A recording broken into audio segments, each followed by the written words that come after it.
ያው ከስንዴ ንግድ ላይ በጣም ብዙ ደስ የሚሉ ባህሪያቶች አሉት። ለምሳሌ ያክል ከስንዴ ንግድ ውስጥ ደስ የሚለው ነገር ስንዴ በባህሪው በጣም ብዙ ፈላጊዎች አሉት። የምግብ እህል ስለሆነ በጣም ብዙ ሰው ይፈልገዋል። ያ ማለት ብዙ ገዢ ያለው ማለት ነው። ስንዴ ያለው ሰው ተረካቢ አያጣም ማለት ነው።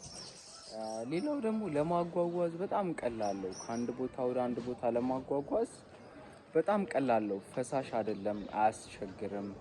ብዙ ነገር አለው ማለት ነው። ከዛ በዘለለ ሌላው ደግሞ ስንዴን ረጅም ጊዜ ማስቀመጥ ይቻላል። በስርዓት ታክሞ መድኃኒት ተደርጎበት በንጹህ ቦታ ወይንም ትንሽ ቀዝቀዝ ባለ ቦታ ላይ ለረዘም ላለ ጊዜ ማስቀመጥ ይቻላል። እሱም አንድ ደስ የሚለው ባህሪ ነው።